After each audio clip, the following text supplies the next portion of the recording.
आत्ता जर आपण बघितलं की बेबी कन्सीव्ह होण्यासाठी खूप सारे प्रॉब्लेम्स येतात आहेत. सो असं आयुर्वेदिकमध्ये काय आहे का? तर बाळ न होण्यामध्ये स्त्रीचा 30% आपल्याला पर्सेंटेज बघायला मिळतं, पुरुषांचं 30% बघायला मिळतं. 30% दोघांमध्ये काहीतरी प्रॉब्लेम असतो आणि मग सगळं चांगलं असेल तरी 10% लोकांना वंध्यत्व बघायला मिळतं. त्याला अननोन इन्फर्टिलिटी म्हणतात. त्याचं कारण माहीत नाही आहे. तर त्याचं असं प्रमाण आहे. सो दॅट फक्त स्त्री कारणीभूत नाही.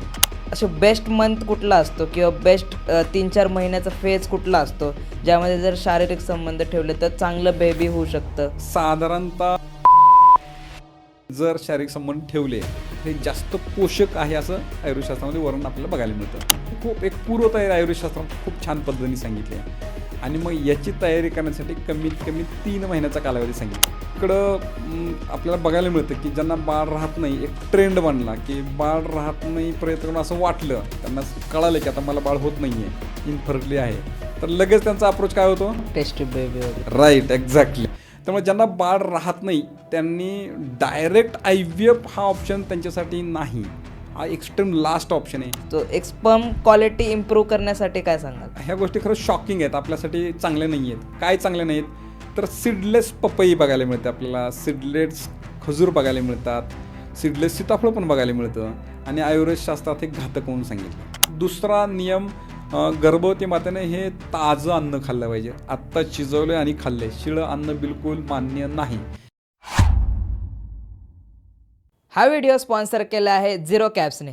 जसं मी माझी जर्नी शून्यापासून चालू केली तसंच प्रत्येक त्या व्यक्तीसाठी ही कॅप आहे ज्याने त्याची सुरुवात शून्यापासून केलेली आहे. सो आजच जाऊन तुम्ही चेकआउट करा झिरो कॅप्स. डिस्क्रिप्शनमध्ये लिंक दिलेली आहे, तुम्ही नक्कीच जाऊन चेकआउट करू शकता. Thank you.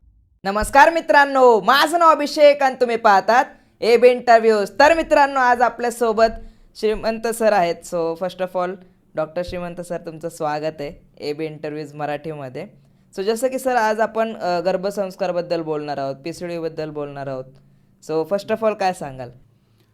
First of all definitely मी हे सांगेन की आत्ता सध्या जर आपण बघायला गेलं तर आयुर्वेदशास्त्रामध्ये खूप साऱ्या अशा गोष्टी सांगितल्या ज्या गर्भधारणेशी निगडीत आहेत आणि मग गर्भधारणेशी निगडीत असणाऱ्या ह्या सगळ्या गोष्टी गर्भपूर्व संस्कार आणि गर्भसंस्कारमध्ये येतात. तर त्याच्यावरती आपण खूप छान गप्पा मारूया. सर, गर्भसंस्कार म्हणजे काय असतं, काय सांगाल? म्हणजे खूप जणांना कन्फ्युजन असतं त्याबद्दल. सो काय सांगाल त्याबद्दल? आयुर्वेदशास्त्रात गर्भसंस्काराबद्दल खूप छानसं वर्णन सांगितलं आहे. मग त्यांनी गर्भ आणि संस्कार हे 2 शब्दांनी बनले आहेत. मग गर्भ याची खूप छान व्याख्या सांगितली त्यांनी की शुक्रशोणित जीव संयोगे तू खलु कुक्षी गते गर्भसंज्ञा होते. अर्थात हे संस्कृतमध्ये, मराठीत त्याचा अर्थ काय होतो? एखाद्या स्त्रीच्या गर्भाशयामध्ये स्त्रीचं स्त्रीबीज आणि पुरुषाचं पुरुषबीज एकत्र आल्यानंतर तिसऱ्या जीवाचा किंवा आत्म्याचा त्यात प्रवेश झाल्यानंतर जो जिवंत मांसाचा गोळा बनतो आणि वाढतो त्याला गर्भ म्हणतात. आणि मग संस्काराची व्याख्या सांगताना पण त्यांनी सांगितलं संस्कार ही गुणांतराधानम, म्हणजे अपेक्षित गुणांचं वर्धन करणं, नको असलेल्या गुणांना कमी करणं किंवा काढून टाकणं म्हणजे संस्कार. मग गर्भसंस्काराचा अर्थ काय झाला की आपल्या गर्भाशयामध्ये वाढणारा गर्भ जो की आईचं स्त्रीबीज आणि वडिलांचं पुरुषबीज एकत्र येऊन बनलं आहे, त्याच्यामध्ये तिसऱ्या जीवाचा किंवा आत्म्याचा प्रवेश झाला आहे, त्याच्यातील अपेक्षित गुणांचं वर्धन करणं, नको असलेल्या गुणांना बाजूला करणं, काढून टाकणं म्हणजेच गर्भसंस्कार. आत्ता जर आपण बघितलं की बेबी कन्सीव्ह होण्यासाठी खूप सारे प्रॉब्लेम्स येतात आहेत. सो असं आयुर्वेदिकमध्ये काय आहे का जे खूप कमी लोकांना माहिती आहे, त्यामुळे हा प्रॉब्लेम येतोय खरं तर? यस, नक्कीच. आयुर्वेदशास्त्रामध्ये याला वंध्यत्व म्हणून सांगितलं आहे, ज्याला आपण इन्फर्टिलिटी म्हणतो. की पण त्याची व्याख्या पण खूप त्यांनी व्यवस्थित छान सांगितली आहे. आयुर्वेदशास्त्रामध्ये आणि मॉडर्न सायन्सनुसार त्याची व्याख्या सेमच सांगितली आहे की एखाद्या नवविवाहित दाम्पत्याला किंवा ज्यांना बाळ पाहिजे हा विचार मनात आल्यानंतर कुठलंही प्रोटेक्शन न घेता शारीरिक संबंध ठेवून, नियमित शारीरिक संबंध ठेवून पण वर्षभर जर त्यांना गर्भधारणा नाही झाली तर त्याला वंध्यत्व असं म्हटलं, इन्फर्टिलिटी. म्हणजे वर्षभर तुम्ही प्रयत्न करतायत, शारीरिक संबंध ठेवताय, कुठलं काय औषध गोळ्या घेत नाही, म्हणजे होऊ नाही म्हणून काय तुम्ही औषध गोळ्या टाळताय, असं करून पण जर गर्भधारणा राहत नाही तर त्याला वंध्यत्व किंवा इन्फर्टिलिटी म्हटलं. आयुर्वेदशास्त्रात पण तेच सांगितलं आहे. आणि मग ह्याचे पण 2 प्रकार बघायला मिळतात की एक प्रायमरी इन्फर्टिलिटी आणि एक सेकंडरी. म्हणजे एखाद्याला बाळच झालं नाही एकदा पण, तर ती आहे ते प्रायमरी इन्फर्टिलिटी आहे. आणि मग काही लोकांना असं बघायला मिळतं की पहिलं बाळ झालं आहे आणि दुसऱ्या बाळासाठी प्रयत्न करता आणि बाळ होत नाही, 2 वर्ष 3 वर्ष, तुम्ही म्हटल्यासारखं 15-15 वर्ष काही लोकांना बाळ होत नाही, ती सेकंडरी इन्फर्टिलिटी आहे. तर असे वंध्यत्वाचे 2 प्रकार पण आपल्याला बघायला मिळतात. सो काय सांगाल, म्हणजे खरंच फिमेल रिस्पॉन्सिबल असतात का ह्यासाठी? जर आपण समाज बघितलं तर फिमेल्सलाच नावं ठेवते ह्यासाठी की तू कन्सीव्ह होत नाही बा, सो मुलीमध्येच काहीतरी असेल. खूप छान प्रश्न विचारला. तर आपल्याकडे पुरुषप्रधान संस्कृती असं म्हटलं जातं. परंपरेने चालतेल्या काही गोष्टींमुळं हे आपल्याला बघायला मिळतं. पण त्याला फक्त स्त्री एकटी कारणीभूत नाही आहे. आणि हे जे आपले श्रोते ऐकत आहेत त्यांनी हे लक्षात ठेवणं गरजेचं आहे. ज्यांना माहीत नाही त्यांच्यापर्यंत पोहोचवणं गरजेचं आहे की वंध्यत्व, इनफर्टिलिटी ह्याचं जे कारण आहे हे फक्त 30% गोष्टींमध्ये स्त्रिया कारणीभूत आहेत. 30% गोष्टींमध्ये पुरुष कारणीभूत आहे. 30% गोष्टींमध्ये दोघं कारणीभूत आहेत. 90% झाले. आणि 10% अशा गोष्टी आहेत की ज्याचं कारण माहीत नाही. त्याला अननोन इनफर्टिलिटी म्हटलं जातं की त्याचं कारणच माहीत नाही. तर असं त्याचं पर्सेंटेज आहे. म्हणजे फक्त स्त्री 100% कारणीभूत नाही वंध्यत्वाला, बाळ न होण्याला. तर बाळ न होण्यामध्ये स्त्रीचा 30% आपल्याला पर्सेंटेज बघायला मिळतं, पुरुषांचं 30% बघायला मिळतं. 30% दोघांमध्ये काहीतरी प्रॉब्लेम असतो. आणि मग सगळं चांगलं असेल तरी 10% लोकांना वंध्यत्व बघायला मिळतं. त्याला अननोन इनफर्टिलिटी म्हणतात. त्याचं कारण माहीत नाही आहे. तर त्याचं असं प्रमाण आहे. सो दॅट फक्त स्त्री कारणीभूत नाही. स्त्री असू शकते, पुरुष असू शकतो, दोघं पण असू शकतात किंवा वेगळंच कारण असू शकतं जे आपल्याला सापडलं नाही. सगळ्यात कॉमन गोष्ट कुठली आहे जी तुमच्याकडे सगळे घेऊन येतात? त्याच्यामध्ये वंध्यत्व होण्याची कारणं इनफर्टिलिटीच्या आयुर्वेदशास्त्रात पण खूप छान इत्यंभूत वर्णन केलेले आहेत. तर त्याची वेगवेगळी कारणं आहेत. मग वेगवेगळ्या कारणामध्ये आपल्याला जनरली आपल्या साध्या भाषेत बघायचं म्हटलं तर हार्मोनल इम्बॅलन्स असला तर बाळ होत नाही. याच्यामध्ये मग थायरॉईडचा प्रॉब्लेम हा खूप मेजर प्रॉब्लेम जनरली बघायला मिळतो. आणि हार्मोनल इम्बॅलन्स असल्यामुळं मग स्त्रीबीज व्यवस्थित बनत नाही. बनलं तर ते ओव्ह्युलेशन होत नाही. म्हणजे ते स्त्रीबीज तयार होऊन ते फुटणं अपेक्षित असतं. आणि तो प्रवास करून गर्भाशयाच्या नलिकेतून गर्भाशयाकडे त्याचा प्रवास वाटचाल होणं अपेक्षित असतं. मग ते स्त्रीबीज बनत नाही चांगल्या क्वालिटीचं. बनलं तर ते बऱ्याच वेळा फुटत नाही. आणि ह्याच्यामध्ये हार्मोनचा खूप मोठा रोल राहतो. याच्यामध्ये डाएटचा पण खूप मोठा रोल आहे. म्हणजे हा एक पार्ट आहे. दुसऱ्या बाजूला मग ते स्त्रीबीज बनण्याच्या प्रोसेसमध्ये आपल्या कॉमन रिझन आपल्याला बघायला मिळतं. अलीकडे PCOD आहे, PCOS म्हटलं जातं त्याला. याच्यानंतर गर्भाशयाच्या नलिकेमध्ये काही प्रॉब्लेम असेल, गर्भाशयामध्ये काही प्रॉब्लेम असेल, म्हणजे काही इन्फेक्शन आहे किंवा काहीमध्ये पडदा आहे किंवा एखाद्याला जन्मताच ते गर्भाशयाची नलिका नसते किंवा त्याचं इन्फेक्शन झालेलं असतं, अपघाताने काहीतरी इंजुरी झाल्यामध्ये फायब्रोसिस झालेलं असतं. आणि मग गर्भधारणा होण्यासाठी आयुर्वेदशास्त्रात खूप छान पार्ट सांगितला आहे. तो लक्षात घेतला म्हणजे मग कॉमन आपल्याला काय प्रॉब्लेम्स आहेत ते बघायला मिळतील. आयुर्वेदशास्त्रात काय सांगितलं आहे, ध्रुवम चतुर्णाम सानिध्यात गर्भा संभवती न अन्यथा. म्हणजे अशा 4 गोष्टी त्या एकत्र जर आल्या तरच गर्भधारणा होते. त्यात कुठंही काही प्रॉब्लेम आला तर गर्भधारणा होत नाहीत. मग त्या कुठल्या आहेत, ऋतू, क्षेत्र, अंबू, बीज असं आयुर्वेदशास्त्रात खूप छान पद्धतीनं वर्णन केलं आहे. मग हे आपण ह्याच्यासाठी एक एक्झाम्पल घेऊयात की आपण शेती करताना ज्या गोष्टी लागतात त्याच आपल्या शरीराला म्हणजे ॲप्लिकेबल होतात किंवा लागू होतात हे आयुर्वेदशास्त्रात सांगितलं आहे. मग ऋतू म्हणजे काय की कुठल्या कालावधीमध्ये शारीरिक संबंध यायला पाहिजे त्याच कालावधीत शारीरिक संबंध आले तर गर्भधारणा होते. मग खूप साऱ्या नववधू दाम्पत्याला माहीत नसतं की कुठल्या तारखेला कुठल्या दिवसांमध्ये शारीरिक संबंध ठेवले तर बाळ होण्याची शक्यता खूप वाढते. असं पण असतं? हां. मग असं कुठला महिना असतो काय सांगाल? म्हणजे प्रत्येक महिन्यात कसं असतं, एखाद्या स्त्रीला दर महिन्याला पाळी येते. पाळी आल्याचा पहिला दिवस पकडला तर तिथून बॉडीमध्ये ते प्रिपरेशन चालू होतं. पाळी येऊन गेल्यानंतर की पुढची गर्भधारणा होण्यासाठी शरीर तयार करतं गर्भाशय. मग तयार करत असताना जेव्हा ते रेडी होतं, स्त्रीबीज बनतं आणि फुटून ते गर्भाशयाच्या नलिकेत आलं की त्यावेळेस शारीरिक संबंध ठेवून जर तिथं पुरुषबीज आलं तर त्या दोघांचं एकत्रीकरण गर्भ बनतो. मग आता ते स्त्रीबीज फुटण्याचा आणि ते गर्भाशयाच्या नलिकेत येण्याचा कालावधी हा साधारणतः 12 दिवसांपासून 18 दिवसांचा हा फर्टाईल पिरियड म्हटलं जातं. म्हणजे पाळी आल्याचा पहिला दिवस पकडला तर तिथून पुढं 12व्या दिवसात ते 18व्या दिवसापर्यंतचा हा कॉमन फर्टाईल पिरियड म्हणून ओळखला जातो. त्या पिरियडमध्ये शारीरिक संबंध एक दिवसाआड रोज केलं तर खूप छान, ह्याच्यामध्ये शक्यता वाढते. मग आता एखाद्याने जर 7व्या दिवशी शारीरिक संबंध ठेवले आणि त्यांनी बाळाची अपेक्षा करतोय आणि 12 ते 18मध्ये शारीरिक संबंध नाही ठेवले तर मग त्याला ते गर्भधारणा होत नाही. त्यामुळे तो कालावधी त्याला ऋतू म्हटलं आयुर्वेदशास्त्रामध्ये. मग त्याच्यानंतर क्षेत्र, ऋतू, क्षेत्र, अंबुबीज. क्षेत्र म्हणजे काय, गर्भाशय. गर्भाशयामध्ये जर काही प्रॉब्लेम असेल, त्याच्यामध्ये जर ते गर्भ रुजण्यासाठी असणारं अस्त्र आहे ते चांगलं बनलं नाही, त्याच्यामध्ये काही इन्फेक्शन असेल, त्याच्यामध्ये काही प्रॉब्लेम असेल तर गर्भधारणा होत नाही. हे झालं क्षेत्र. अंबू म्हणजे रसधातू, म्हणजे आपण जे डाएट घेतो याच्यातून त्याच्यापर्यंत सगळी पोषक तत्व पोचणं, त्याची वाढ होण्यासाठी आवश्यक असणारे घटक त्याच्या पण व्यवस्थित पोचणं हे जास्त इम्पॉर्टंट आहे, महत्त्वाचं आहे. म्हणजे ऋतू, क्षेत्र, अंबू आणि बीज म्हणजे आता सगळं बाकी चांगलं आहे, पण स्त्री बीज फुटले आले पण ते चांगल्या क्वालिटीचं नाही आहे. पुरुष बीज आलं त्याचं स्पर्म आला पण तो चांगल्या प्रतीचा नाही आहे, त्याच्यामध्ये काही दोष आहेत. तरी ते एकत्र येत नाहीत, आले तरी मग तो गर्भ चांगला बनत नाही, बनला तर मग तो फार त्या गर्भाशयाला पकडत नाही, पकडला तर तो जास्त दिवस टेकत नाही, तो गळून पडतो आणि मग गर्भधारणा होत नाही आणि मग ते त्यांना बाळ मिळत नाही. मग ऋतुक्षेत्र आंबू बीज, मग आयुर्वेदशास्त्रामध्ये सांगितलं की एखाद्याला शेतकऱ्याला जर चांगलं उत्पादन घ्यायचं आहे तर ऋतू त्यांनी पेरणी कधी केली पाहिजे. आता मार्चमध्ये ज्वारी पेरली तर त्याला उत्पादन नाही मिळणार ना, जूनमध्ये पाऊस पडल्यानंतर त्या कालावधीतच पेरणी करायला पाहिजे. क्षेत्र म्हणजे चांगली सकस जमीन आहे त्या ठिकाणी पेरलं तरच उपयोग आहे, नाही तर डोंगरावर ज्वारी लावून उगवणार नाही ना. आंबू म्हणजे पाणी, पेरणी केल्यानंतर त्या त्या टप्प्याला त्या त्या व्यवस्थित पद्धती त्याला खत पाणी व्यवस्थित पोचलं तरच ते पीक वाढणार आहे, चांगल्या प्रतीचं येणार आहे. आणि बीज हे सगळं चांगलं आहे, म्हणजे शेती पण चांगली आहे, तुम्ही पाणी पण व्यवस्थित देत, आता योग्य ऋतूमध्ये तुम्ही पेरणी केली आहे, पण तुमच्याकडे असणारं ते बीज आहे, मग ज्वारी असेल गहू असेल ते चांगल्या प्रतीचं नाही, ते कीड लागलेले आहे, हलक्या प्रतीचं आहे, तर मग उत्पादन चांगलं ते झाड किंवा जे पीक आहे ते चांगल्या प्रतीचं येत नाही. पीक चांगल्या प्रतीचं नाही तर उत्पादन पण चांगल्या प्रतीचं मिळत नाही. आणि हाच नियम आपल्या शरीराला लागू आहे. त्याच्यामुळे ऋतू, क्षेत्र, आंबू, बीज याच्यामध्ये कुठल्या कालावधीत शारीरिक संबंध ठेवले पाहिजेत, ते कसे ठेवले पाहिजेत. क्षेत्र म्हणजे गर्भाशयाचं प्रॉपर सगळं व्यवस्थित असणं गरजेचं आहे.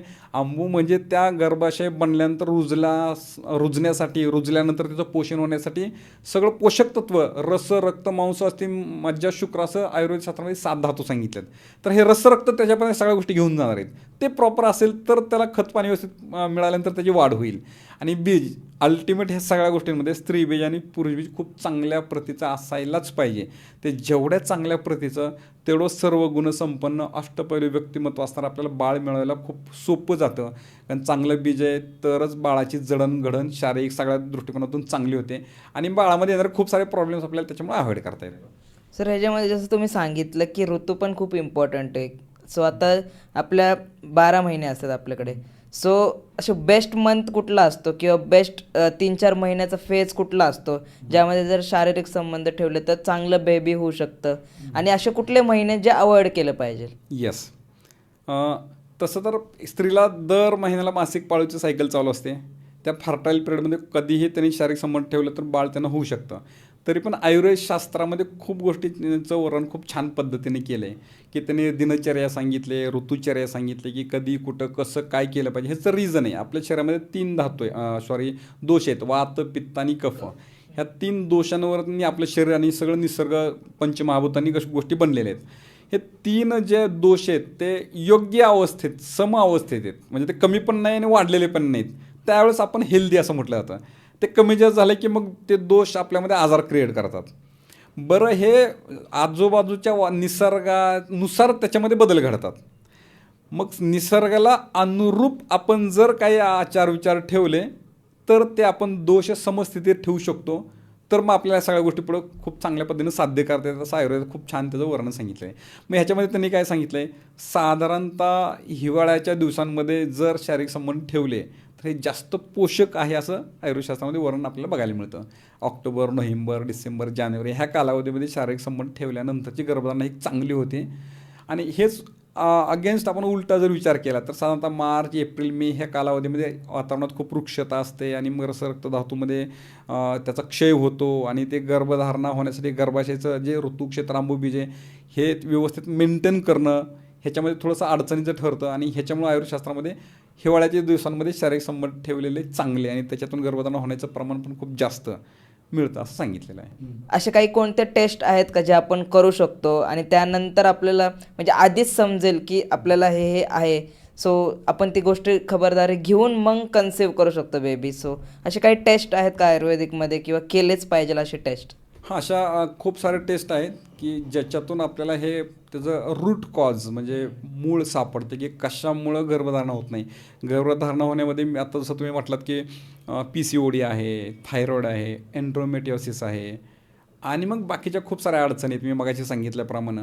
आता हे शोधणं गरजेचं. आता मी हे कारणं तुम्हाला स्त्रियाशी निगडीत सांगितलं, असे पुरुषांचे पण खूप कारणं आहेत. शुक्राणूंची संख्या कमी असणं आहे तर ते नॉर्मल नसणं, ॲबनॉर्मल आहे ते शुक्राणू किंवा स्पर्म किंवा पुरुष बीज आहे, किंवा काही पुरुषांमध्ये ते बिलकुलच नाही आहेत. आणि मग त्याच्यामध्ये मग ते शुक्राणू तयार होण्यासाठी जे ग्रंथी आहेत पुरुषामध्ये त्याच्यामध्ये काय प्रॉब्लेम आहे का, ते वाहून घेऊन जाणाऱ्या नलिकेमध्ये काय प्रॉब्लेम आहे का, हे करत असताना मग शारीरिक संबंध ठेवताना काय अडचण येते का, हे पण त्याच्यामध्ये खूप गोष्टी कारणीभूत ठरतात. तर हे सगळं शोधण्याच्या खूप साऱ्या टेस्ट आहेत. आणि मग ह्याच्यासाठी आपण खूप वेगळ्या टेस्टमधून साध्य करू शकतो. पहिलं थायरॉईडची टेस्ट करणं गरजेचं आहे, शुगरची टेस्ट करणं गरजेचं आहे, डॉक्टरांकडून जाऊन BP आपला बघणं गरजेचं आहे, फिजिकल एक्झामिनेशन शारीरिक सगळे अवयव व्यवस्थित आहेत का नाही हे बघणं गरजेचं आहे, शारीरिक संबंध ठेवताना ते कसे ठेवले पाहिजे, ते कशा पद्धतीनं प्लॅन केलं पाहिजे, त्याच्या सोबतचे समज गैरसमज हे जवळच्या डॉक्टरांकडे जाऊन व्यवस्थित गोष्टी समजून घेणं गरजेचं आहे. याच्या पलीकडच्या मोठ्या टेस्ट पण असतात, हार्मोनच्या टेस्ट असेल, FSH किती आहे किंवा AMH किती आहे, हे सगळं हार्मोनच्या टेस्ट पण केल्या जातात. त्याच्यानंतर काही सोनोग्राफीमधून आपल्याला काही प्रॉब्लेम सापडतात, PCOD सारखे प्रॉब्लेम सोनोग्राफीमध्ये पण डिटेक्ट करता येतात. गर्भाशयामध्ये काय इन्फेक्शन आहे का, पडदा आहे का, गर्भाशयाची नलिकेमध्ये काय ब्लॉकेजेस आहे का, हे बघण्यासाठी HSG सारखे ॲडव्हान्स टेस्ट पण केल्या जातात. तसं पुरुष बीजामध्ये पण ते शुक्राणूची संख्या किती आहे काय वगैरे हे सगळं सिमेन ॲनालिसिसमध्ये चेक केलं जातं.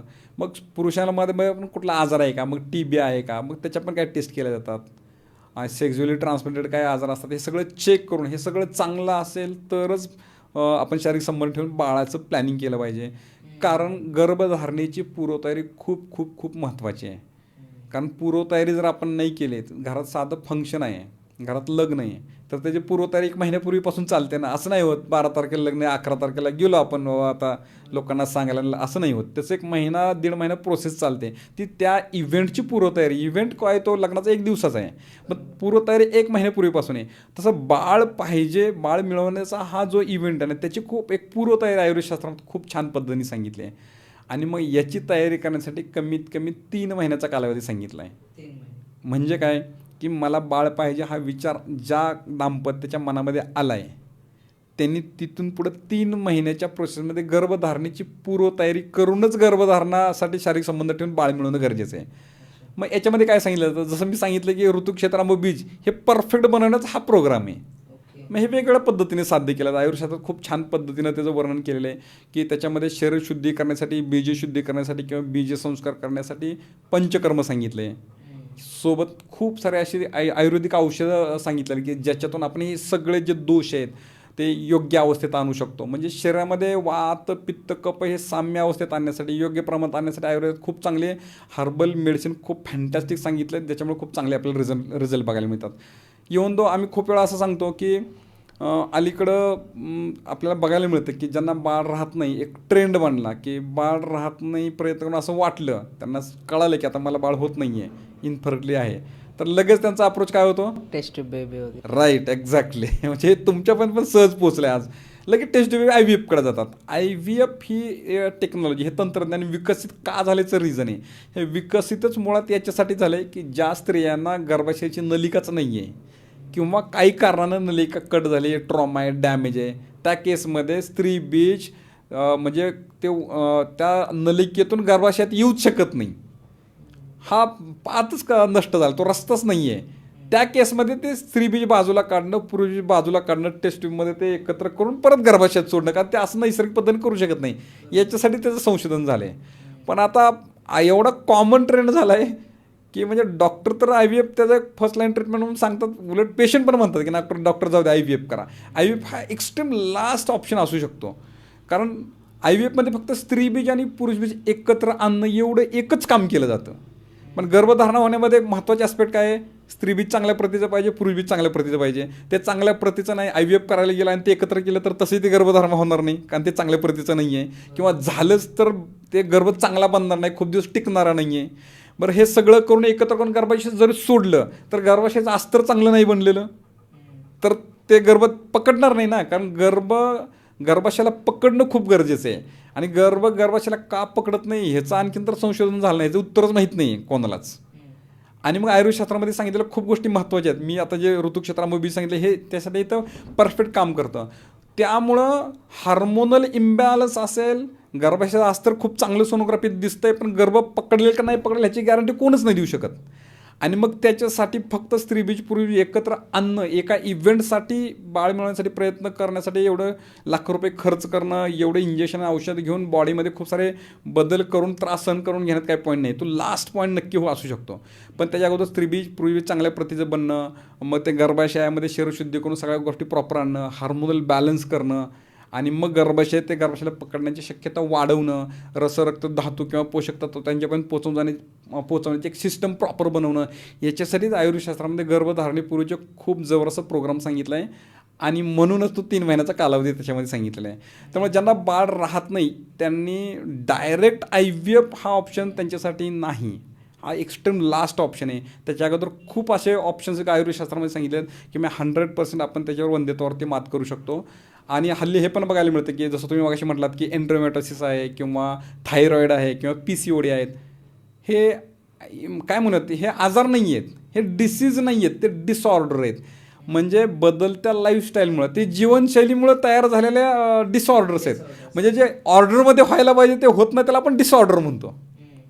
म्हणजे चहा करण्याची एक पद्धत आहे, कुठल्या ऑर्डरने आपण अगोदर पाणी घेणार मग चहापत्ती टाकणार. आपण असं नाही करत की त्यात साखर टाकली, गरम केली, काळी झाल्यानंतर पाणी, असं नाही करत. ते डिसऑर्डर झालं, मग प्रॉब्लेम, चहा नाही चांगला म्हणत. तसं बॉडीमध्ये बदलत्या जीवनशैलीमुळं, राहणीमानामुळं असं डिसऑर्डर मुळं हे बनलेलं आहेत. PCOD असेल, थायरॉईड असेल, एन्डोमेट्रोसिस असेल, जे काय आपल्याला प्रॉब्लेम्स, हार्मोनल इम्बॅलन्स बघायला मिळतं, हे सगळे जीवनशैली बिघडल्यामुळं होणारे डिसऑर्डर्स आहेत.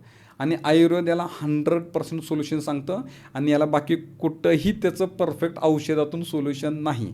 आणि मग आयुर्वेदशास्त्रामध्ये खूप छान सांगितलं आहे, दिनचर्या सांगितले, ऋतुचर्या सांगितले, आपण दिवसभरात काय केलं पाहिजे, काय नाही केलं पाहिजे, खूप छान वर्णन सांगितले. कधी झोपलं पाहिजे, कधी उठलं पाहिजे, काय खाल्लं पाहिजे, काय नाही खाल्लं पाहिजे, कसं केलं, एक एकदमभूत वर्णन सापडतं. आणि जोपर्यंत हे करेक्ट नाही करत तोपर्यंत ते जे ऑर्डर डिसऑर्डर झाले ते ऑर्डरमध्ये नाही येत. आणि जोपर्यंत ऑर्डरमध्ये येत नाही तोपर्यंत IVF पण फेलच जातं. त्यामुळे आम्ही कायम सांगतो की IVF जरी करायचं आहे तर हे बाकीचं प्रिपरेशन केलं तर स्त्रीबीज पूर्वी एकत्र आणण्यात पॉईंट आहे. नाहीतर मग त्याच्यातून IVFमधून पण सायकल फेल गेल्याचे खूप सारे उदाहरण आहेत. 1 सायकल, 2 सायकल, 3 4 सायकल फेल गेलेले पण आमच्याकडे खूप लोक ॲप्रोच करतात आणि आयुर्वेदिक पद्धतीनं वंध्यत्वावर 100% मात केलेले पण आपल्याला खूप सारे एक्झाम्पल आहेत. सो सर, जसं की तुम्ही सांगितलं की पुरुषांकडे पण काही प्रॉब्लेम्स आहेत, जसं की स्पर्मची क्वालिटी नसणं. सो मला त्यावरच तुम्हाला विचारायचं आहे की एखाद्याला क्वालिटी स्पर्म बनवायचं आहे, सो त्यांनी काय खाल्लं पाहिजे किंवा त्या पुरुषांनी काय केलं पाहिजे जेणेकरून जेव्हा तो बाळ कन्सीव्ह करेल त्याचं बाळ खूप हेल्दी होईल. तो एक स्पर्म क्वालिटी इम्प्रूव्ह करण्यासाठी काय सांगाल? नक्कीच, ना की फक्त स्पर्म क्वालिटी, ओहम क्वालिटी, म्हणजे स्त्रीबीज आणि पुरुष दोघांची क्वालिटी उच्च प्रतीचं असणं खूप गरजेचं आहे. साधी गोष्ट आहे, कोणीही प्रयोग करू शकतो, आता श्रोते पण करतील. कीड लागलेले जर त्यांनी बियाणं त्यांच्या कुंडीत लावून बघावे आणि ते झाड उगवतंय का बघावं. एकतर उगवणार नाही, उगवलं तर ते चांगल्या प्रतीचं आपल्याला ते एक्सपिरियन्स देणार नाही, त्याला फळ फूल काही येण्याची शक्यता खूप कमी जाते. त्यामुळे स्त्रीबीज आणि पूर्वी उच्च प्रतीचं असायलाच लागतं. जगाच्या पाठीवरचा कुठलाही शेतकरी उच्च प्रतीच्या बियाणांची निवड करतो, मगच पेरणी करतो. कुठल्याही जगाच्या शेतकऱ्याला डायरेक्ट फोन करून विचारलं तर ते उत्तर हेच देतो, ते आपल्या शरीराला लागू आहे. मग आता हे स्त्रीबीज आणि पूर्वी चांगलं बनत नाही, दिवसेंदिवस याचं प्रमाण वाढत चालल्यामुळेच वंध्यत्वाचं प्रमाण आपल्याला वाढताना बघायला मिळतं. मग तुमचा प्रश्न आहे की मग आता काय केलं पाहिजे जेणेकरून आपल्याला चांगल्या प्रतीचं मिळवता येईल. चांगल्या प्रतीचं स्त्रीबीज आणि पूर्वी 2 कारणांसाठी महत्त्वाचे. नंबर 1 की गर्भधारणा व्हायला पाहिजे, कारण नाही झाली तर वंध्यत्व आहे, बाळ मिळत नाही. आणि नंबर 2, गर्भधारणा झाली तर त्याच्यातून मिळणारा मिळणारं बाळ हे सक्षम पाहिजे, त्याची क्वालिटी उच्च प्रतीची पाहिजे सर्वांगीण बाजूनी. आणि मग हे साध्य करण्यासाठी आयुर्वेदशास्त्रामध्ये सांगितलेले पंचकर्म आणि औषधी योग्य डॉक्टरांच्या, वैद्यांच्या, आयुर्वेदिक एक्सपर्टच्या सल्ल्याने तुम्ही ते फॉलो करणं खूप गरजेचं आहे.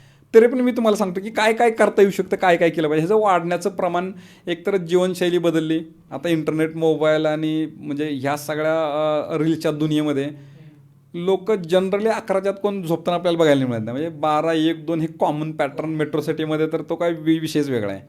उशिरा झोपला की उशिरा उठतो. आपल्या आयुर्वेदशास्त्रात सांगितले ब्रह्ममुहूर्तावरती उठायला पाहिजे, त्याची इफेक्ट वेगळे आहेत. आता रेस्टमध्ये झोपण्याच्या पद्धती बदलल्या, त्यामुळे जेवणाचं टाईम बदललं पुढे जाऊन. मग त्याच्यामुळे बॉडीमधले जे सप्तधातू आहेत किंवा त्रिदोष आहेत हे बिघडायला लागतात. याचा परिणाम स्त्रीबीज पूर्वी चांगल्या प्रतीचं बनत नाही. मग याच्यासाठी मग आपले आचार, विचार, आहार, विहार, दिनचर्या, ऋतुचर्या एक आयुर्वेद एक्सपर्ट डॉक्टरांकडून समजून घेऊन ते फॉलो करणं खूप गरजेचं आहे. नंबर 2, हे झालं आपण काय म्हणूया आचार झाला किंवा विहार झाला. आपण आता आहाराबद्दल बोलूयात. हल्ली कॉमन ट्रेंड आहे, म्हणजे ह्या गोष्टी खरंच शॉकिंग आहेत, आपल्यासाठी चांगल्या नाही आहेत. काय चांगले नाहीत तर सीडलेस पपई बघायला मिळते आपल्याला, सीडलेस खजूर बघायला मिळतात, सीडलेस सीताफळ पण बघायला मिळतं. आणि आयुर्वेदशास्त्रात हे घातक म्हणून सांगितलं आहे. आणि आयुर्वेदशास्त्रामध्ये वंध्यत्व असणारा लोकांनी ज्यामध्ये जास्त बी आहेत त्या गोष्टी आहारात जास्त ठेवायला सांगितलेल्या आहेत. आणि म्हणून सीडलेस अन्न हे 100% अवॉइड केलंच पाहिजे जर तुम्हाला वंध्यत्व टाळायचं किंवा चांगलं बाळ पाहिजे तर. त्यामुळे वंध्यत्व टाळायचा पहिला नियम आयुर्वेदशास्त्रात सांगितलं की तुम्हाला सीडलेस नाही घ्यायचं काय, बियाणं जास्त असणारेच घटक आपल्याला जास्त आपल्या आहारामध्ये डाएटमध्ये पाहिजेच, ते घेतलंच पाहिजे. हा सगळ्यात पॉईंट इम्पॉर्टंट आहे.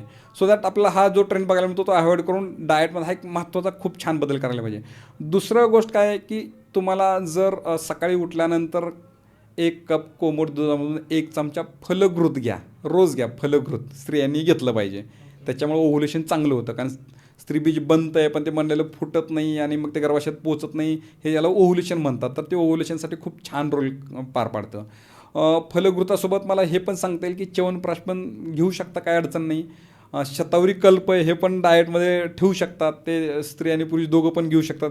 ते स्त्री बीज पुरुष बीज चांगलं प्रतीचं बनवण्यासाठी. पण ऑलवेज आयुर्वेदिक डॉक्टरांच्या सल्ल्याने घेतलं तर तुम्हाला जास्त इफेक्ट देईल, परिणाम देतील. पण हे तुम्ही डेली लाईफमध्ये यूज करू शकता. याच्यानंतर आपण एरंडाचा विचार केला तर एरंडाला खूप बिया येतात, ते असं घडामध्ये असतं द्राक्षांसारखं. तर मग ते एरंड तेल वापरलं जातं ओव्ह्युलेशनमध्ये. आयुर्वेदशास्त्रात सांगितलं ज्याला जास्त बिया आहेत ना ते घटक आपण जास्त वापरले पाहिजेत, यूज केले पाहिजेत. आणि सो दॅट सगळ्यात इम्पॉर्टंट सीडलेस अवॉइड करायचं. ज्याला बियाणं जास्त आहेत अशा आपण डाएटमध्ये सगळ्या गोष्टी ठेवल्या पाहिजेत. ते छोटेशा आपण गोष्टी केल्या तरी आपल्या ह्या सगळ्या गोष्टींमध्ये खूप चांगला आपल्याला बदल बघायला मिळतो. गुड न्यूज आली आहे. सो त्याच्यानंतर काय काय केलं पाहिजे, म्हणजे 1 महिना ते 3 महिन्याच्या पिरियडमध्ये, 6 महिन्याच्या पिरियडमध्ये किंवा 1 वर्षाच्या पिरियडमध्ये अशा कोणत्या गोष्टी केल्या पाहिजे जे आयुर्वेदिकमध्ये सांगितल्यात जेणेकरून एक चांगलं बेबी आपल्याला बघायला भेटेल? येस. आता चांगला बेबी घेण्यासाठी आणखीन एक पॉईंट मला डेफिनेटली सांगायचं की PCODचं प्रमाण हल्ली आपल्याला खूप जास्त बघायला मिळतं. कारण चांगलं बाळ मिळवण्याच्या टप्प्यामध्ये खूप महत्त्वाचं आहे. PCODमध्ये किंवा ज्यांना वंध्यत्व आहे त्यांच्यामध्ये स्त्री बीज बनत नाही. मी सांगितलं की ज्याच्यामध्ये बिया जास्त आहेत अशी आपण डाएटमध्ये फळं घेतले पाहिजे आणि तसा आपण काय म्हणत आहार विहार ठेवला पाहिजे. आणि PCODमध्ये आपल्याला हे खूप महत्त्वाचं आहे की आपण त्याला आयुर्वेदाने 100% सोल्युशन देऊन एक चांगल्या प्रतीचं स्त्री बीज आणि पुरुष बीज आपल्याला मिळवता येतं. आणि आयुर्वेदशास्त्रात तेच सांगितलं, जे पिंडी ते ब्रह्मांडी, जे निसर्गात आहे तेच शरीरात आहे, जे शरीरात आहे तेच निसर्गात आहे. मग आपल्याला चांगल्या प्रतीचं बियाणं पाहिजे, तर जे चांगल्या प्रतीचं बियाणं निसर्ग देते हे आपल्या डाएटमध्ये आपण आणलं तर ॲटोमॅटिक आपल्यामध्ये पण बियाणांची उत्पत्ती चांगली व्हायला लागते. समानाने समानाची वृद्धी होते. हे बेसिक प्रिन्सिपल आहे आयुर्वेदशास्त्राचं. त्यामुळं आपल्याला त्या गोष्टींकडं प्रामुख्याने लक्ष द्यायचं आहे.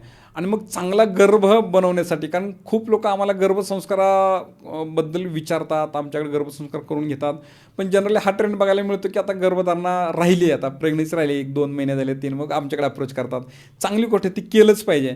पण आयुर्वेदशास्त्र त्याच्या अगोदर पूर्वीपासून सांगतं ना, म्हणून मी आता तुम्हाला ते सांगतो की चांगलं बाळ पाहिजे म्हटलं ना, तुम्हाला बाळ पाहिजे हा विचार डोक्यात आल्यानंतर लगेच तुमचं काम चालू व्हायला पाहिजे की हा 3 महिन्यांचा काळ आहे की आयुर्वेद एक्सपर्ट डॉक्टरांकडे जाऊन त्याचं प्रॉपर नियोजन करून शरीरशुद्धी बीजशुद्धी करून उच्च प्रतीचं स्त्रीबीज पुरुषबीज बनवणं, ऋतू क्षेत्र अंबू बीज ह्याचं प्रॉपर प्लॅनिंग करणं आणि त्याच्यातून गर्भधारणा करण्यासाठीच गर्भाधान संस्कार आयुर्वेदशास्त्रात सांगितलं आहे. आणि मुळात गर्भधान संस्कार हाच आहे की मला बाळ पाहिजे डोक्यात विचार आला तिथपासून गर्भधारणा राहीपर्यंतचा कालावधी त्या गर्भधान संस्कारमध्ये आहे. आणि मग हे प्रॉपर स्त्रीबीज पूर्वी बनवल्यानंतर मग त्या नवदाम्पत्याने किंवा त्या अपेक्षित आईबाबांनी शारीरिक संबंध कधी ठेवायचा, कसा ठेवायचा, कुठल्या वेळ ठेवायचा, योग्य डिटेल आयुर्वेदशास्त्रात त्याचं वर्णन केलं आहे. त्याला गर्भधान संस्कार म्हणतात. आणि त्याच्यानुसार जर गर्भधारणा केली तर तो उच्च प्रतीचाच गर्भ बनतो. त्यामुळं मग प्रेग्नन्सीमधले खूप कॉम्प्लिकेशन कमी होतात. मग काय कमी होतात? मिसकॅरेज होणं आहे, अलीकडे खूप प्रमाण वाढले, अबॉर्शन होते किंवा पायावर सूज येते, थायरॉइड आहे, प्रेग्नन्सीमध्ये मग शुगर येते आणि मग खूप सारे कॉम्प्लिकेशन व्हायला लागतात. खूप लोकांना खूप इंजेक्शन घ्यायला लागतात, बेड रेस्टमधून प्रेग्नन्सीची जर्नी करावी लागते, ICUत ॲडमिट होऊन मग शेवटचा महिना काढावा लागतो आणि मग त्याच्यातून डिलिव्हरी होते. आणि हे सगळं आपल्याला या गर्भधान संस्कारामधून, गर्भपूर्व संस्कारामधून आपल्याला 99.99% अवॉइड करता येतं. आणि मग ते केल्यानंतर जी गर्भधारणा झाली ना ते उच्च प्रतीचे, आता उच्च प्रतीच्या गर्भधारणा आपण मिळवली आहे, फक्त त्याला आपल्याला फ्लरिश करायचे गर्भसंस्कारमधून डिलिव्हरीपर्यंत. आणि याचं रिझन काय? आत्ता गर्भधारणा झाल्यानंतर आपण गर्भसंस्कार करणं गरजेचं आहे, कारण आत्ता आपलं बाळ बनतं आहे. आणि बाळ बनत असताना एका सिंगल पेशीपासून लाखो करोडो पेशी बाळाच्या बनत आहेत. म्हणजे काहीच वजन नाही, इथपासून 2.5-3 किलोचं बाळ बनतं आहे. काहीच वजन नसण्यापासून 2.5-3 किलोचं बाळ वाजण्याचा हा जो प्रवास आहे, ही जी स्पीड आहे ना, हे उभ्या आयुष्यात पर कधीच येत नाही. फार तर बाळ 3 किलोचं किती होतं, पुढे 90 किलो 100 किलो, म्हणजे ते किती पटीनं झालं जर असा विचार केला तर तो 30 पटीनं ना क्षुल्लक आहे. एक पेशेपासून करोडो पेशे बनायची स्पीड खूप जास्त आहे. आणि मग आम्ही कायम सांगतो की तुम्ही घर बांधताय आणि तुमचं घराचं बांधकाम 80% पूर्ण झालं आहे आणि मग तुम्ही घर बघायला गेलं तर तुमचं घर बांधून होईल, पण तुम्हाला पाहिजे तसं नाही होणार ते. मग घराचं बांधकाम करताना तुम्ही अगोदर नियोजन करताय की मग कसा प्लॉट आहे, मला कसं बांधायचं आहे, मग इंजिनियर आहे, मग आर्किटेक्चर आहे, मग तुम्ही 5-25 घरांना व्हिजिट करताय, सोशल मीडियावर ते सर्च करताय, वेबसाईटला जाऊन बघताय, कलर कॉम्बिनेशन बघताय, मग कुठं किचन पाहिजे, वास्तुशास्त्र पण चेक करताय, न्युमरोलॉजी पण बघताय, खूप साऱ्या गोष्टीचं मायक्रो प्लॅनिंग करून तिथपर्यंत जात आहे. मग आता बाळासाठी पण ते खूप गरजेचं आहे. आणि मग बाळामध्ये ह्या मायक्रो प्लॅनिंगमध्ये अर्धं काम गर्भधारणा होण्या अगोदर आहे आणि मग राहिलेलं अर्धं काम पुढे आहे. आता ठीक आहे, प्लॉट घेताना मी काय फार मायक्रो प्लॅनिंग केलं नाही, याचा अर्थ मी घर बांधू शकत नाही अशातला भाग नाही. म्हणजे ठीक आहे, आता माझी गर्भधारणा राहिली आहे, मी अगोदर काय केलं नाही, याचा अर्थ मला पुढं काय करता येत नाही असं नाही आहे. पुढं पण आपण खूप गोष्टी करू शकतो, त्या गर्भसंस्कारमध्ये येतात. आणि मग गर्भसंस्कारमध्ये आपण त्या बाळाला साईज शेप करू शकतो का, तर बाळाचा 80% मेंदूचा वाढ विकास हा पण गर्भाशयातच आहे. 80% मेंदू हा गर्भाशयात बनतो आहे. राहिलेला 20% बाळ जन्माला आल्यानंतर ते 6 वर्षाचं होईपर्यंत बनतं. बाळ 6 वर्षाचं झाल्यानंतर त्या बाळाची एकही मेंदूची नवी पेशी उभ्या आयुष्यात तयार होत नाही आणि त्यातला 80% गर्भाशयात बनते. आणि मग त्या गर्भाशयात बनणाऱ्या त्या जिवंत मांसाच्या गोळ्याला आपण साईड शेप डेफिनेटली देऊ शकतो आणि ते दिलंच पाहिजे. गर्भधारणा झाल्यानंतर आयुर्वेदशास्त्रामध्ये त्याचं इत्थंभूत असं वर्णन सापडतं आहे की गर्भाशयामध्ये आपलं बाळ आहे, दर महिन्याला वाढते. वाढत असताना प्रत्येक महिन्यामध्ये ते कुठले विशिष्ट अवयव बनत आहेत आणि ते विशिष्ट अवयव विशिष्ट सिस्टीम बॉडीमधले बनत चाललेत. आणि मग आयुर्वेदशास्त्रामध्ये त्या प्रत्येक महिन्यामध्ये त्या बाळाचा कुठला अवयव बनतो, त्या अवयवाला सपोर्ट करणारे चांगल्या प्रतीचं बनण्यासाठी, त्याची क्षमता बिल्ड होण्यासाठी काही आयुर्वेदिक हर्बल औषधही वर्णन केलेले आहेत. मग त्या महिन्यामध्ये ती औषधं जरी आपण घेतली तर बाळाचा सर्वांगीण वाढ आणि विकास आपला 100% साध्य करता येतो. त्याला आयुर्वेदशास्त्रामध्ये मासानुमासिक औषधी म्हटले. आणि मग ते दर महिन्यामध्ये लागणारे वेगवेगळे आयुर्वेदिक औषधं आहेत जे हर्बल आहेत, जे सेफ आहेत बिलकुल, पण त्या बाळाच्या त्या अवयवांना त्या अंगांना बूस्ट करतात, ते सपोर्ट करतात, ते एक उच्च प्रतीच्या क्वालिटीकडे घेऊन जाण्याचं काम करतात. आणि ते केलं तर आपण बाळामध्ये ज्या अपेक्षित क्वालिटीज आहेत त्याच्यामध्ये डेफिनेटली आणू शकतो. आणि मग त्या मासामुळाच्या औषधीसोबतच मग बाकीचे पण रसायन चिकित्सा आहे. याच्यानंतर आपण बघायला गेलं तर जसं सुवर्णप्राशन आहे किंवा च्यवनप्राश आहे, अशा आपल्याला खूप गोष्टी बघायला मिळतात. जनरली त्या टप्प्यात त्या गोष्टी आपण आयुर्वेद एक्सपर्ट डॉक्टरांकडून त्या आपण केल्या पाहिजेत, म्हणजे वापरल्या पाहिजेत. येस, त्याच्यामुळे आपल्याला चांगल्या बाळाच्या सगळ्या सर्वांगीण वाढ विकास साधता येतो. तर ह्या 9 महिन्याच्या पिरियडमध्ये डाएटबद्दल काय सांगाल? म्हणजे डाएटमध्ये कुठल्या गोष्टी घेतल्या पाहिजे, कुठल्या गोष्टी अवॉइड केल्या पाहिजे, काय सांगाल त्याबद्दल? हां, आयुर्वेदशास्त्रामध्ये डाएटचं आहार विहार जे आहे ना, त्या आहाराचं पण खूप छान वर्णन सांगितलं आणि त्याचे काही ते बेसिक नियम सांगिततात. आयुर्वेदशास्त्रामध्ये आहाराचा नियम सांगताना आपण एक गोष्ट लक्षात ठेवलं, आयुर्वेदशास्त्र काय सांगतं, तुमच्या आजूबाजूला तुमच्या अवतीभोवती निसर्गाच्या नियमानुसार उपलब्ध असणारी फळं भाज्या धान्य ते तुम्ही खाल्लं पाहिजे किंवा घेतलं पाहिजे. आता आंब्याचं सीझन कधी असतो जनरली एप्रिल मे या कालावधीत आंबे जास्त येतात, त्या कालावधीत ते खाल्ले पाहिजेत. ना की दिवाळीत तुम्ही आंबे मिळतात म्हणून खाल्ले नाही पाहिजे. हे बदलत्या गोष्टींमुळं बॉडीमध्ये खूप सारे बदल होतात आणि त्याचे परिणाम आपल्याला चांगले मिळत नाहीत. इवन आम्ही खूप वेळा सांगतो की असं म्हटलं जातं की बदाम खाल्ल्याने आपलं बाळ हुशार होतं का? होईल, नक्की होईल, पण याचा अर्थ फक्त बदाम खाल्ल्यानेच बाळ हुशार होतं अशातला भाग नाही आहे.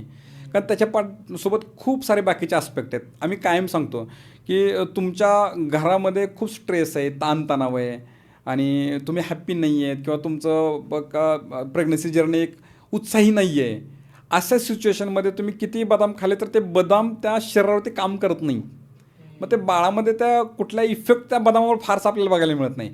पण तुमचं घरातलं वातावरण चांगलं आहे, तुमचं राहणीमान चांगलं आहे, तुमचे विचार चांगले आहेत आणि तुम्ही सगळं बाजूच्या अवतीभोवतीच्या गोष्टी मेंटेन करताय, तुम्ही दिनचर्या ऋतुचर्या फॉलो करताय आणि घरातले शेंगदाणे भिजून खाताय, तर ते बदामापेक्षा जास्त इफेक्ट देतात. हे पण आयुर्वेदशास्त्रात सांगितलं आहे. आणि म्हणून मी मगाशी म्हटलं की निसर्ग आणि शरीर इक्वल आहे, जे पिंडी ते ब्रह्मांडी असंच आहे. त्यामुळे निसर्गाशी अलाईन जर आपण झालो तर त्याच्यातून आपल्याला डाएटमधून मिळणाऱ्या घटक खूप चांगले मिळतात आणि निसर्गाचे पण त्या त्या कालावधीमध्ये त्या त्या फळभाज्यांमधले जे पौष्टिक घटक आहेत ते उच्च प्रतीचे चांगले मिळतात. म्हणजे मार्च एप्रिल मेमध्ये मिळणारे द्राक्षे आंबे ह्याच्यामधले त्या आंब्यातल्या ज्या घटकांचं प्रमाण आहे ना ते खूप चांगलं आणि उच्च त्याच कालावधीमध्ये असतं. मग आपण आता ग्रीन हाऊस इफेक्टने समजा ऑक्टोबरमध्ये जर आंबे पिकवले तर त्याच्यामध्ये ते सगळे घटक आपल्याला ते बघायला नाही मिळत. आणि अगेन निसर्गाच्या विपरीत गेलं तर तसे आपल्या बॉडीमध्ये ते मग वात पित्त कफ याच्यामध्ये बिघाड व्हायला लागतो, सप्तधातू व्यवस्थित बनत नाहीत आणि अल्टिमेट आईच्या माध्यमातूनच बाळाकडे जाणार आहे. मग आईचा डाएट चांगला असेल तर बाळाची वाढ ग्रोथ चांगली होणारच नाही. सो दॅट हा एक पहिला नियम. दुसरा नियम, गर्भवती मातेने हे ताजं अन्न खाल्लं पाहिजे. आत्ता शिजवलं आणि खाल्लं. शिळं अन्न बिलकुल मान्य नाही. मग आता शिळा अन्नामध्ये मग ब्रेड बिस्किट पण आलं, ते कधी बनवले पॅक करून आपण वापरतो. मग त्याच्यामध्ये मॅगी पण आलं. हे बिलकुल मान्य नाही. मग पिझ्झा नाही, बर्गर नाही, समोसा कचोरी हे काही मान्य नाही आहे. कारण याच्यामुळं बॉडीमधले आपले सप्तधातू त्रिदोष आणि ह्या सगळ्या गोष्टी बिघडायला लागतात आणि ते आपल्याला साम्य अवस्थेत ठेवणं आयुर्वेदशास्त्रानुसार खूप इम्पॉर्टंट आहे. त्यामुळे घरात जे अवेलेबल आहे, बदलत्या निसर्गाच्या परिस्थितीनुसार जे सहजासहजी उपलब्ध आहे ते योग्य पद्धतीनं शिजून ताजं अन्न खाणं हे खूप अपेक्षित आहे. गर्भवती मातेनं उपाशी राहणं मंजूर नाही. आयुर्वेदशास्त्र सांगतं की तिला भूक लागल्यानंतर तिच्या अग्नी अनुसरण तो डाएट घेतला पाहिजे. म्हणजे तिला भूक लागली तिनं खाल्लं पाहिजे. घड्याळ बघून खाणं हे जास्त इम्पॉर्टंट नाही आहे. मला भूक लागली, मला खावं वाटलं तर तिनं खाल्लं पाहिजे आणि या पद्धतीनं डाएटचे एक बेसिक रूल आपण पाळणं खूप गरजेचं आहे. सो सर, दिनचर्याबद्दल काय सांगाल? किती वाजता उठलं पाहिजे? आता तुम्ही सांगितलं की जेवणाचा काही टायमिंग नाही आहे, पण ठीक आहे, जेवणाचा जर टायमिंग नसेल पण दिनचर्या आयुर्वेदिकनुसार कशी सांगितली? किती वाजता उठलं पाहिजे, किती वाजता झोपलं पाहिजे? तुमचा प्रश्न खूप छान आहे. कारण जेवणाचं टाईम नाही असा भाग नाही. ह्याच्या पाठीमागं थोडंसं इतिहास आहे की आपण तुम्ही म्हटल्यासारखं दिनचर्या फॉलो नाही करत. आपल्या बॉडीचं एक बायोलॉजिकल क्लॉक आहे. म्हणजे जर तुम्ही रोज सकाळी 8 वाजता चहा पिताय रोज नियमाने, एखाद्या दिवशी 8ला चहा नाही पिला तर आठवण व्हायला लागते. कारण बॉडी काम करायला लागते. आठवण का झाली? तुमचं पोट वाट बघते वरून चहा येईल, त्याला पुढं काम करायचं ना ते पचवण्याचं. पण ते रोज 8 वाजता होतं म्हणून शरीराला कळतं की 8 वाजता मला काम लागणार आहे. पण तुम्ही कधी 8ला चहा पिताय, कधी 12ला पिताय, कधी पितच नाही तर बॉडीला कळतच नाही की तुम्ही कधी येणार आहे. आणि याच्यामध्ये मग आपल्या शरीराचा अग्नी बिघडतो. आणि आयुर्वेदशास्त्राचा बेसिक प्रिन्सिपल हे की तुमचा अग्नी जेवढा चांगला तेवढे तुमचे सगळ्या गोष्टी साम्य अवस्थेत, तेवढे आजार कमी, तेवढे तुम्ही सुदृढ सक्षम. आणि मग अग्नी सांगतो आपला की मला आता भूक लागली, मी किती खाल्लं पाहिजे, कसं लागलं, मला तीव्र भूक लागली, आता कावळे पोटात ओरडतात, कधी खाईन असं झालं, त्याचा अग्नी तीव्र आहे. आणि एक काय म्हणूयात त्याला बायोलॉजिकल क्लॉक सेट झालं, एक शेड्यूल असलं तर ते बॉडी चांगलं काम करतं, अग्नी पण चांगला राहतो. आता उशिरा झोपतोय, उशिरा उठतोय आणि एका दिवशी तुम्ही लवकर उठला तर तुम्हाला सकाळी 8 वाजता भूक नाही लागणार ना. या अर्थाने तुमचं जेवणाचा टाईम फिक्स तुम्ही ह्या सवयीतून सेट करावं लागेल. दिनचर्या ऋतुचर्या सेट केलं की मग अग्नी सेट होतो. अग्नी सेट झाला की मग तुम्हाला वेळेवर भूक लागणारच. मग ती वेळेवर जेवायला पाहिजे. त्याला भूक लागली, अग्नीने म्हणजे प्रदीप्त झाला की तुम्ही खायलाच पाहिजे. मग दिनचर्यामध्ये आयुर्वेदशास्त्रात खूप छान गोष्टी सांगितल्यात की लवकर झोपलं पाहिजे, ब्रह्ममुहूर्तावर सकाळी लवकर उठलं पाहिजे. आणि आता बदलतं लाईफस्टाईल असल्यामुळं, खूप साऱ्या जबाबदाऱ्या असल्यामुळं, खूप सारे स्वप्नांच्या पाठीमागं पळत असल्यामुळं आणि भौतिक सुखांकडे खूप वाटचाल चालू असल्यामुळं हे आता लोकांना फॉलो करणं खूप चॅलेंजिंग होऊन गेलं. पण हे करणं खूप गरजेचं आहे. आयुर्वेदशास्त्रामध्ये सांगितलेल्या खूप साऱ्या गोष्टी पारंपरिक पद्धतीनं चालत आल्या आत्तापर्यंत, पण यामधल्या 20-25 वर्षाच्या कालावधीमध्ये टेक्नॉलॉजीमुळे त्याला थोडं डिस्टर्ब केलं. म्हणजे बघा ना, एक 50-60 वर्षांपूर्वी लोक संध्याकाळी 8-9 वाजता झोपायचे. लाईट आणि टी व्ही जो पण नाही पोचला, टी व्ही पोचण्या अगोदर तर लोक दिवस मावळले की स्वयंपाक जेवण करायचे. मग तो कुठल्याही पोचला काही काम करत असला तर तो 9च्या नंतर फार लोक जागत नव्हते. आता उलटं झालं ना, म्हणजे 12 हे कॉमन झालं आहे. म्हणजे अक्षय कुमार 9ला झोपतेत ही आता शॉकिंग न्यूज आहे ना. ॲक्च्युली निसर्गाच्या नियमानुसार ती योग्य आहे, पण ते आता करता येत नाही आहे. तर मग वेळेवर झोपणं, वेळेवर उठणं, वेळेवर जेवण करणं, वेळेवर आपल्या सगळ्या गोष्टी शेड्यूलमध्ये आणणं, याला दिनचर्या सांगितले. पण ही दिनचर्या तुमची प्रकृती काय आहे, तुम्ही कुठला तुमचा देश म्हणजे कुठल्या वातावरणात राहताय, तुमचं लाईफस्टाईल काय आहे, तुमचं प्रोफेशन काय आहे, तुमच्या भागातलं, कारण सिनेरिओ प्रत्येकाला वेगळा आहे. म्हणजे खानदेशात वेगळं आहे, तर कोकणात वेगळं आहे, तर मराठवाड्यात वेगळं आहे, तर मग असं ते बदलतं, तिथल्या एरियानुसार ह्या सगळ्या गोष्टी बदलतात. तर त्या दिनचर्यानुसार ऋतुचर्या ह्या तुम्हाला तुमचे आयुर्वेद एक्सपर्ट डॉक्टर नक्की एक्सप्लेन करून सांगतील आणि त्या पद्धतीने तुम्ही त्या एरियानुसार त्या गोष्टी फॉलो केल्या पाहिजेत, जेणेकरून आपल्याला ह्या सगळ्या गोष्टी व्यवस्थित चांगल्या मिळवतात. सो सर माझं लास्ट क्वेश्चन आहे की आत्ता आपण जनरली पण बघतोय की नॉर्मल डिलिव्हरीचं प्रमाण खूपच कमी झालं आहे. तर प्रत्येकजण आपण बघतोय काय झालं, सीझर झालं. सो हे खूपच कॉमन झालेलं आहे. नेमकं प्रॉब्लेम कुठं आहे सर, की असं काय होतं की आत्ता सीझरवर जास्त भर येतोय आणि नॉर्मल डिलिव्हरी होतच नाही आहेत. पण त्याला थोडंसं आपण समजून घेऊयात की नॉर्मल डिलिव्हरी ही नॉर्मल हा निसर्गाचा नियम आहे. डिलिव्हरी ॲबनॉर्मल कधीच नसते, ते नॉर्मलच पाहिजे. मग ते निसर्गाच्या नियमानुसार नॉर्मल होत नाही, त्याला आपण मग वेगळं ॲबनॉर्मल डिलिव्हरी म्हणतो. मग त्याच्यामध्ये मग ते फोर्सेप डिलिव्हरी आली, मग त्यात सिझरियन आलं आणि सिझर भाषा लोकांना फार कळते, त्याच्यामुळं आपल्याला हे बघायला मिळतं. पण आपण त्याचं रिझन समजून घेत की नक्की काय आहे. की नॉर्मल डिलिव्हरी 100 वर्षांपूर्वी हा प्रश्न नव्हता. 100 वर्षापूर्वी विज्ञान एवढं प्रगत नव्हतं, म्हणजे डिलिव्हरीशी निगडीत असणारं एवढं एक्सपर्ट हॉस्पिटल किंवा डॉक्टर्स नव्हते. सोनोग्राफीचं एवढं तंत्रज्ञान विकसित नव्हतं. आता CT स्कॅन, MRI याच्या दुनियेत आपण वावरतो, ह्या सगळ्या गोष्टी अवेलेबल आहेत. हे काही नसताना त्यावेळेस सर्रास नॉर्मल डिलिव्हरी किंवा ऑलमोस्ट 90% नॉर्मल होत असतील त्यावेळेस, 10% काही कॉम्प्लिकेशन होत असतील. मग आता हे उलटं झालं.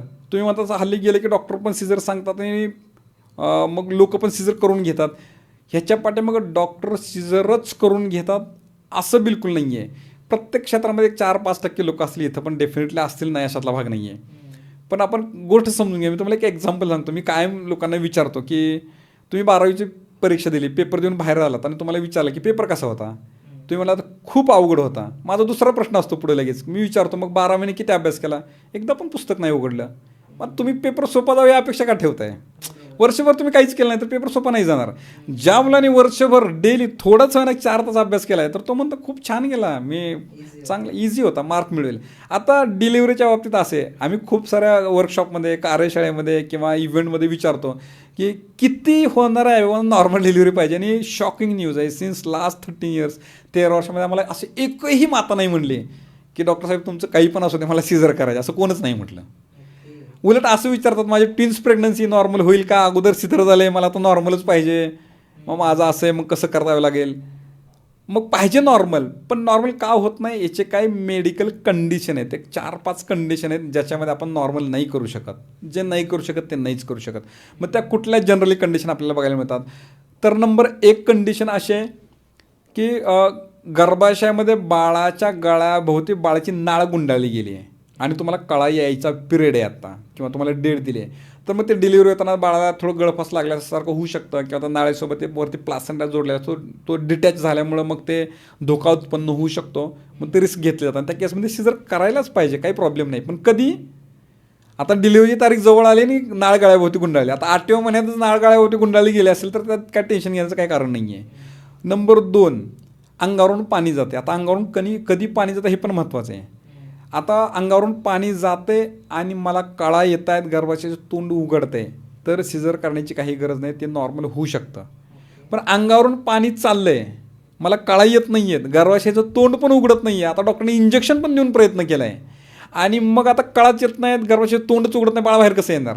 कारण अंगावरून पाणी चाललं आहे. बाळ आत पाण्यामध्ये जिवंत आहे. पाणी निघून गेलं की त्या वातावरणात यायला पाहिजे, हवेत यायला पाहिजे, श्वास घ्यायला, नाहीतर गुदमरतं ते. त्या केसमध्ये सिझर करावं लागतं. पण पाणी जाणं, कळा येत नसताना ही एकच कंडिशन आहे. पाणी जातील, कळा येतं तर काही प्रॉब्लेम नाही आहे. नंबर 3 काय होतं की बऱ्याच वेळा बाळाचं पोषण खूप चांगलं आहे, बाळ खूप मोठं आहे आणि गर्भाशयाचं तोंड, तो प्रवास खूप छोटा आहे, त्यात बाळाचं डोकं बसूच शकत नाही आहे. त्या केसमध्ये बाळ बाहेर येऊ शकत नाही, सिझर करून काढावं लागतं. किंवा आता डिलिव्हरीचे वेळ येत असताना नैसर्गिक डिलिव्हरी कशी होती, बाळाचं डोकं खाली आहे, पाय वर आहे, ह्या केसमध्ये बाळ नॉर्मल डिलिव्हरी येऊ शकतं. पण कधी कधी त्याला पायाळू म्हणतात, पायाखाली डोकं वर असतं, तर त्यावेळेस नॉर्मल डिलिव्हरी करणं खूप चॅलेंजिंग असतं किंवा खूप त्रासदायक असतं. किंवा जो प्लासेंटा आहे त्याला मराठीत काय म्हणतात मला लक्षात येत नाही, पण जे बाळाची नाळ जोडली आहे आईच्या गर्भाशयाला, ज्याच्यातून पोषण होतं, ते जर गर्भाशय तोंडाशी असेल तर ते रक्तस्राव होऊन आईला धोका होऊ शकतो, बाळाला धोका होऊ शकतो. त्या केसमध्ये ते सिझर करावं लागतं. असे 4-5 कंडिशन सोडल्यात तर ह्याच्या व्यतिरिक्त खूप कंडिशन आहेत ज्या केसमध्ये डॉक्टरांची इच्छा नाही पण सिझर करावं लागतं. मग त्या कंडिशन काय आहेत? नंबर 1, आता गर्भवती मातेला प्रोसेस माहीत नाही की डिलिव्हरी कशी होते. लेबर रूममध्ये काय असतं, मग लेबर रूममध्ये त्या टेबलवरती गेल्यानंतर सिस्टर काय करणार आहे, डॉक्टर काय करणार आहेत, त्यांनी काय करायचं हे त्यांना काहीच माहीत नाही आहे. त्यामुळे पहिलं भीती येते आणि बॉडीचा कंट्रोल पूर्ण हार्मोन सिस्टमवरती चालतो. आपल्या डोक्यामध्ये एक HPA ॲक्सिस आहे, हायपोथॅलेमस पिट्युटरी असते ग्लॅन्ड डोक्यामध्ये जी काम करते. मग ती ग्लॅन्ड ऑर्डर देते की आता ह्या हार्मोन सिक्रेट झाला पाहिजे, मग कळा येण्याचं कुठलं ते हार्मोन काम करतं, मग कळा यायला लागतात. मग घाबरून गेल्यामुळं आपलं शरीर एका सिस्टमवर काम करतं. ते काय करतं, फाईट ऑर फ्लाईट. आपल्या शरीरावरती आक्रमण झालं तर शरीर एकतर पळून जायचा मार्ग निवडतं किंवा विरोधात लढायला जातं. पण ह्या दोन्ही केसमध्ये मेन काम थांबतं. फॉर एक्झाम्पल एखाद्या बिल्डिंगचं बांधकाम चालू आहे आणि त्या बिल्डिंगवरती कोणीतरी आक्रमण केलं तर कामगार काय करतात, एकतर पळून जातील, अरे काय आमच्या अंगावर आले, किंवा काय अंगावर लावून त्यांना भांडायला जातील. पण दोन्ही केसमध्ये बांधकाम थांबलं. असं त्या डिलिव्हरीच्या प्रोसेसमध्ये व्हायला लागतं की ते घाबरल्यामुळे हार्मोनल चेंजेस व्हायला लागतात. मग बॉडीला त्या पिच्युटरी ग्लॅन्डला ऑर्डर जाते की काहीतरी गडबड येतं. मग ते भीती आहे ना त्या बॉडीला सेव्ह करण्यामध्ये कामाला लागते. आणि मग ते कळा येण्याच्या हार्मोन्स व्यवस्थित सिक्रेट होत नाहीत, मग कळा यायला लागत नाहीत, आल्या तर व्यवस्थित येत नाहीत, वेळेत येत नाहीत, ते सायक्लिकमध्ये होत नाहीत. आणि मग तिथं सीझरच्या दिशेने प्रवास चालू झाला. पहिलं भीतीनं सुरुवात झाली. आता टेबलवरती गेल्यानंतर कळा समजा यायला लागल्या, व्यवस्थित यायला लागल्या, तर त्या कळा कशा घ्यायच्या ह्याच्या ट्रिक्स माहीत नाही आहेत. मग ती सिस्टर सांगतात घ्या कळा. मग तिने सांगताना हे कळा घेतात, तो पण कळा येऊन गेलेले असते. कळा येऊन गेल्यानंतर हे जर प्रेशर केलं तरी मग प्रॉब्लेम आहे. मग ह्याच्यामध्ये परत अलाइनमेंट झाल्यामुळं भीती वाढते. अरे मला कळतच नाही काय होतं, की मला कळा घेता येत नाही, हा सेटबॅक बसतो. मग ते कॉन्फिडन्स कमी होतो. नंबर 3 काय होतं की ह्याच्यामुळे ते एक्झॉस्ट होते, ते कळा घेऊन थकून जाते. आता कळा घ्यायला ताकदच राहत नाही.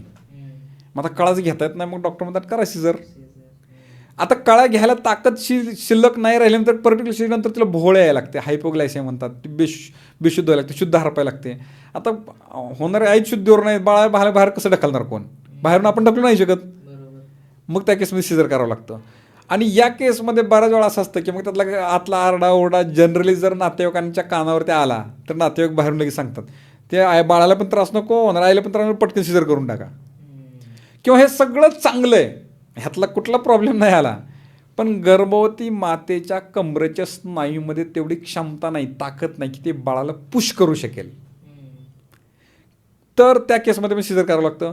किंवा ते पुश करत असताना, ते कळा घेत असताना ब्रिदिंगचा टेक्निक आहे, श्वास कसा घ्यायचा, कसा कंट्रोल करायचा. मग हे धैर्य आणि तोंड द्यायची जागा आहे, म्हणजे तिथं मानसिक खंबीरपणा पण खूप मोठा लागतो. आणि मग ते कमी पडलं तिने गिव्हअप करते, मला काय जमणार नाही, डॉक्टर सीझर करा जेव्हा पेशंटच सांगायला लागतो. आणि मग एकंदरीत लक्ष द्या, कारण वेळ महत्त्वाचा आहे ना त्यावेळेस. बाळ गुदमरायला लागलं आहे आणि मग नाही आपण नॉर्मली प्रयत्न करतो, फार प्रयत्न नाही करतात. त्या केसमध्ये डॉक्टर मग सीझरचा चॉईस म्हणजे घेतात. आणि मेडिकल कंडिशन ज्या आपण 5-6 आहेत ना, ह्याचं प्रमाण खूप जास्त नाही, खूप कमी आहे. ह्या बाकी कंडिशनच जास्त आहेत ज्याच्यामुळं त्याचं सीझर करावं लागतं. आणि म्हणून मी म्हटलं की ह्या सगळ्या बाकीच्या कंडिशन आहेत आपण गर्भसंस्कारमधून 100% अवॉइड करू शकतो. आणि म्हणून गर्भसंस्कार हे प्रेग्नन्सी राहिल्यापासून चालू होतात. इव्हन तो गर्भपूर्व संस्कारमध्ये बाळ पाहिजे डोक्यात विचारला की तिथपासून मग ती योगा चालू होणार, तिथून मग मसलचं स्ट्रेंथिंग होणार, मग प्राणायाम आहे, ध्यान आहे, खूप साऱ्या गोष्टी आहेत. हार्मोनल बॅलन्स आहे, मानसिक धैर्य, क्षमता, एज्युकेशन, नॉलेज, सगळ्या गोष्टी गर्भसंस्कारामधून ते प्रिपेअर केल्या जातात. म्हणून गर्भसंस्कार माता लेबरमध्ये जाताना कॉन्फिडंटली जाते, ते एक्सपिरियन्स एन्जॉय करायला जाते, घाबरत नाही जात. आणि म्हणून गर्भसंस्कार हा मेजर रोल पार पाडतात त्या गर्भवती मातेची डिलिव्हरी नॉर्मल करण्यामध्ये. अगेन याच्यासोबत ज्या हॉस्पिटलमध्ये ज्या स्त्रोतज्ञांकडे ह्या सगळ्या गोष्टी करतात त्यांना जर याची कल्पना आहे आणि मग ती टीम याच्यासोबत अलाईन होते तर ते आपल्याला नॉर्मल 100% अचीव करता येते. तर तो पण एक फॅक्टर याच्यासोबत अलाईन होणं खूप गरजेचं आहे. खूप साऱ्या लोकांना प्रश्न असा असतो की वंध्यत्वावरती मात करण्यासाठी ही सगळी उपाययोजना किंवा गर्भधारणासाठी गर्भधारण संस्कार किंवा गर्भधारणेनंतर गर्भसंस्कार ह्याचं उपलब्धता कशी होईल, काय होईल, आम्हाला असे खूप सारे मेसेज, कमेंट किंवा कम्युनिकेशन केलं जातं. तर आम्ही गर्भस्थापनाच्या अंतर्गत वंध्यत्वावरती मात करण्यासाठी ऑनलाईन कन्सल्टेशन देतो. त्यामुळं तुम्हाला घरपोच सगळे मेडिसिन्स आणि ट्रीटमेंट मॅनेजमेंट पोहोचवलं जातं. किंवा सोबत तुमच्या जवळच्या आयुर्वेदिक एक्सपर्ट डॉक्टरांसोबत पण ह्या गोष्टी आपल्याला अलाईन करता येतात.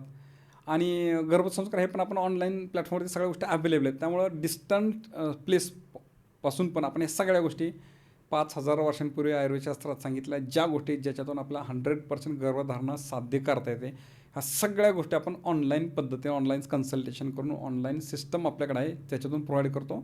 आणि आपण ते अपेक्षित बाळ डेफिनेटली मिळू शकतो जे डिझायरेबल तुमच्यासाठी असू शकतं, तर डेफिनेटली आपल्याला ते मिळवता येतं.